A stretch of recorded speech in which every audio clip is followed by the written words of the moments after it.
All Christians know, God helps those who help themselves. Attracting wealth as a Christian is based on God's principles. There is no magic. It's not about manifesting your dreams. It's about living by God's word and trusting His principles. There is no secret ritual, no hidden formula. God already gave us the key, His word. He told us, ask, seek, and knock. Today, I'm going to show you how to ask through prayer, how to seek your God-given strength, and how to wait with faith for the door to open after knocking. When we follow His way, wealth, blessing, and favor are not far from us. Time to explain what these 3 steps actually means. The first step is to ask. God is not offended when we ask Him for wealth, success, and provision. In fact, He invites us to ask. When you ask God for wealth, listen carefully. He will begin to show you the wealthy version of yourself. You will have dreams, visions, and imaginations where you see yourself walking in prosperity. That wealthy version of you already exists. God has created it. But it's your job to grow, to walk in wisdom, to become the person God is showing you. We don't just ask for money. We must also ask for wisdom and knowledge. Solomon asked for wisdom, and God gave him wealth beyond measure. Proverbs 8 verse 18 says, "Riches and honor are with me, enduring wealth and righteousness." Having wisdom will teach you how to build wealth. Having knowledge will teach you how to maintain it for a lifetime. So when you pray, don't just say, "God, make me rich." Ask for wisdom and knowledge, ask for strength, and ask God to help determine your purpose so you won't be wasting your time doing the wrong things. After you ask, the next step is to seek. God promises that those who seek will find. Matthew 7 verse 7. When you ask Him for wealth, He doesn't rain money from the sky. He shows you your strength, the gifts, talents, and abilities He has already placed inside you. Seeking is not just daydreaming, it's about developing your skills. It means learning, practicing, and preparing for opportunities you cannot even see yet. It means building yourself for the moment when opportunity and readiness will meet. Because when that moment comes, you must be ready.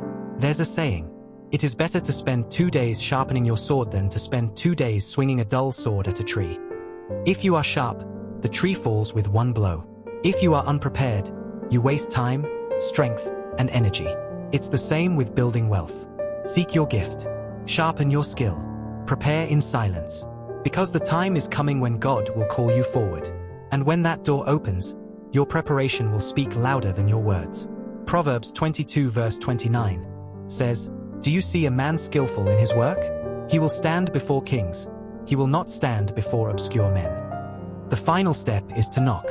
Jesus said, "Knock, and the door will be open to you." Matthew 7 verse 7. Knocking is the action of faith. It means you move forward, you take steps. You put what you practiced and learned into action, even when you don't see the full picture yet. It means trusting that the door God has prepared will open at the right time. When you knock, you apply for opportunities. You start businesses. You network. You build. You invest. You try. You move by faith, because faith without works is dead. James 2 verse 26. But after you knock, you must also learn the power of waiting. Not every door will open immediately.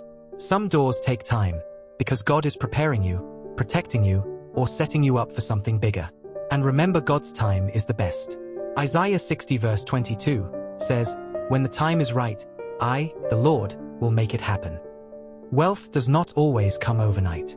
Character must be built before prosperity is released. Because God is not only interested in blessing you, He wants you to be able to carry the blessing with honor. So while you wait, don't panic, don't doubt, don't quit. Instead, stay faithful, stay prayerful, stay excellent. Keep sharpening your sword. Keep improving your craft. Keep trusting God's timing. Because when the door finally swings open, it won't be a small blessing. It will be the reward of your asking, your seeking, and your faithful knocking. And all the glory will belong to God. Receiving wealth is just the beginning. Maintaining wealth is where many people fail, even Christians. But God's word gives us clear instructions on how to sustain the blessings He gives. First, remain humble. Deuteronomy 8 verses 17 to 18 warns us. You may say to yourself, "My power and the strength of my hands have produced this wealth for me." But remember the Lord your God, for it is He who gives you the ability to produce wealth. Pride is the quickest way to lose God's blessings. Always give the glory back to God. Second, practice wisdom and knowledge. Proverbs 24 verses 3 to 4 says, "By wisdom a house is built, and by understanding it is established. By knowledge the rooms are filled with all precious and pleasant riches." Wealth is not kept by emotions, it is kept by knowledge.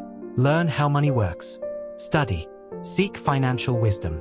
Make decisions with long-term vision, not short-term pleasure. Third, be a good steward.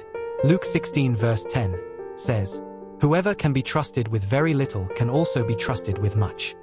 God watches how you manage what you have before He trusts you with more. Manage your money wisely. Save, invest, and give generously to those in need. We are not owners, we are stewards. Remember, God is not a magician. He is a father. He responds to faith, obedience, and preparation. Wealth is not just a wish, it is a process. It begins when you ask Him with faith. It grows when you seek your strength with excellence. And it comes when you knock with boldness and wait with patience. You already have the potential inside you. God has already created the wealthy version of you. And every day, by your faith, by your work, and by your prayers, you are getting closer to it. So today, don't just sit and wish. Ask, seek, knock, move in faith, sharpen your gift, work with excellence, wait with expectation. Because when God's timing meets your preparation, your life will overflow with blessings that will not only change your family, but generations after you. And when people see you blessed, you will point them back to the source, Jesus Christ, the true giver of every good thing. Stay faithful, stay hungry, stay obedient, and watch what God will do.